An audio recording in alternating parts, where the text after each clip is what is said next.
થરાદ તાલુકા ઓજણા પટેલ કેળવણી મંડળ થરાદ એવા લોકકર્મી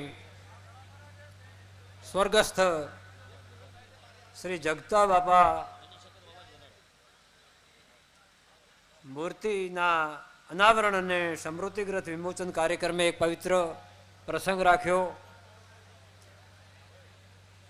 ખર્ચે દીધે ખોટી જશે હિસાબ એવા સા કરવા, અરે પછી શું થાશે મારું ઉસાટ એવા શા ધરવા. બંધુ તારા દિલમાં રત્નતના સમુદ્ર સાથ ભર્યા, ખોબે ખોબે દેતો જા તોને પ્રભુએ હાથ કર્યા. તો લગભગ મારા સાહિત્યકારના કહેવા પ્રમાણે જે સ્વર્ગસ્થ જે અત્યારે એમના વટવૃક્ષ નીચે આપણે બેઠા, જેણે તન મન ધનથી તપસ્યા કરી અને જે તપસ્યાના બીજ વાયણ એનું ફળ આજે આપણી નજર સમક્ષ જોવા મળે. અને જગતારામ બાપા તો લગભગ આપણા થરાદ વાવના લોખંડી પુરુષ કહેવાતા.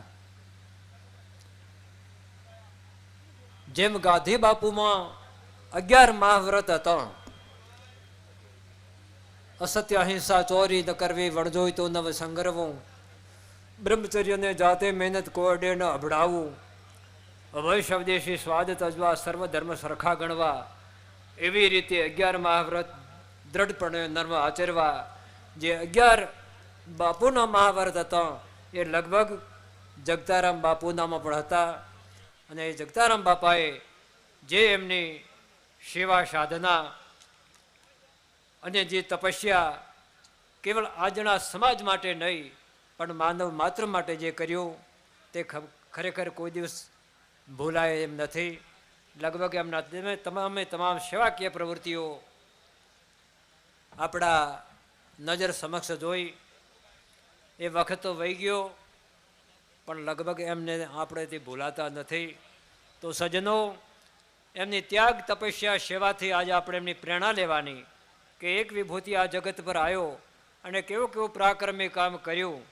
તો એ પણ એમનું જીવનચર્યા આપણા જીવનમાં ઉતારવી, આપણે પણ કોઈકના ઉપયોગી થવું, કોઈના આધાર બનવું, કોઈનો ટેકો આપવો, એ જગતારામ બાપાના જીવનમાંથી આપણને જોવા મળે, જાણવા મળે. તો ખૂબ આનંદ ઉલ્લાસ સાથે એ પ્રભુ દિવ્ય આત્માને જે લોકમાં હોય તેમને પરમ શાંતિ પરમ ગતિ આપે એવું હું ગુરુ મહારાજને પરમપિતા પરમાત્માને પ્રાર્થના કરું. જય હિન્દ.